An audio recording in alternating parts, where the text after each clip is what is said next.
In the quiet depths of the midnight hour, where shadows cast their ghostly pall, the prophet's voice, a mournful echo, unveiled the fate of Zion's fall. Isaiah's words, like whispered warnings, carried through the spectral air, foretelling woes of desolation and judgment's hand laid stark and bare. Behold, the Lord of hosts, doth take away from Judah's land the stay and staff, both bread and water, the very life from outstretched hand. The mighty man, the warrior brave, the judge, the prophet, prudent seer, the elder and the captain noble, the counselor wise, all disappear.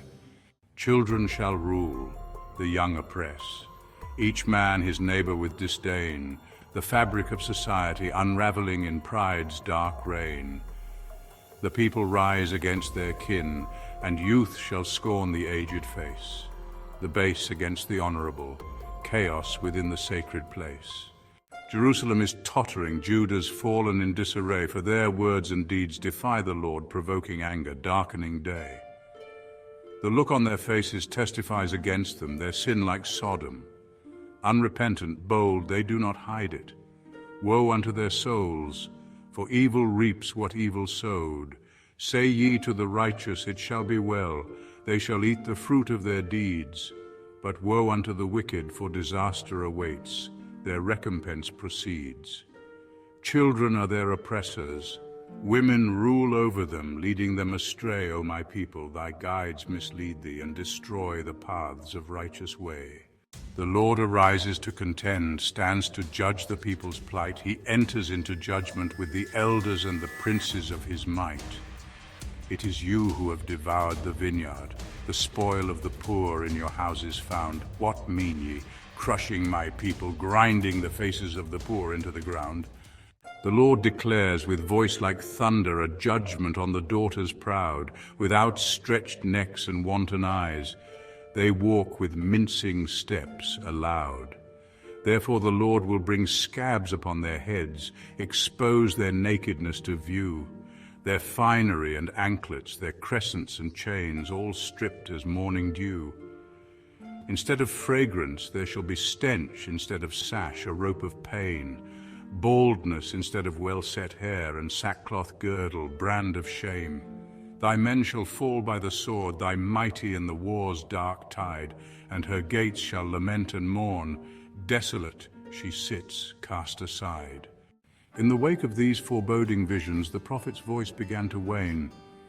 Yet in the silence, hope still lingered, a distant promise through the pain.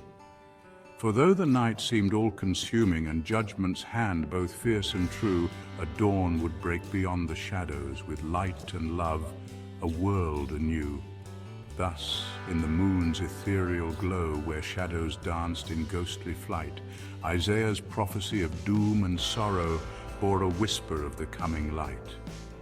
In the cadence of his somber verses, a tapestry of fate was spun, of judgment, consequence, and redemption beneath the stars till night was done. In the hushed stillness of midnight's reign, where shadows whisper secrets old, the prophet's voice, a somber melody, sang of a future yet untold. Isaiah's words, like mournful echoes, wove a vision through the gloom of judgment past and hope reborn, a rose to blossom from the tomb. In that day 7 women forlorn and grieving shall seize but one. Let us bear your name, they plead, to take away our shame, begun. Their cries, a testament to desolation, the aftermath of judgment's fire, a barren land of broken dreams where sorrowful spirits never tire. Yet from the ashes of despair a promise rises, pure and bright, the branch of the Lord, wondrous and glorious, a beacon in the darkest night. The fruit of the earth shall be the pride, the survivor's splendorous gain. For those who are left in Zion, the holy remnant, free from stain. He who is left in Zion and he who remains in Jerusalem shall be called holy, all who are recorded, inscribed in the book of them. When the Lord has washed away the filth, the bloodstains cleansed from Zion's daughters, by the spirit of judgment and burning, purified like crystal waters.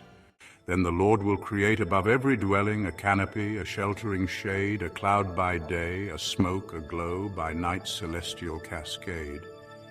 For over all the glory shall be a defense, a refuge from the storm, a place of safety and of rest, where the weary find solace and warmth. And there, beneath the canopy of divine protection, Zion shall rise anew, a city of peace, of light and grace, where shadows fade from view. The prophet's voice, though grave with sorrow, now sang a hopeful, tender tune of a future bright beyond the night, beneath the silver, solemn moon. In the cadence of his poignant verses, Isaiah painted scenes of grace, of judgment past and peace restored, a redeemed and holy place. The whispers of the night grew softer as hope's bright flame began to stir in the heart of Jerusalem the desolate, where holy winds of change did whir. Thus, in the moon's ethereal glow, where shadows danced with gentle flight, Isaiah's prophecy of doom and rebirth glimmered through the darkest night. For in his words of stark foretelling lay a promise, clear and pure, that through the trials and the burning Zion's future shall endure, a vision of peace, of divine protection, of a land where righteousness dwells, where every soul by holy fire is purified, as prophecy tells. And in that stillness a voice of hope, a song of love began to rise, a testament to faith's endurance beneath the endless starry skies.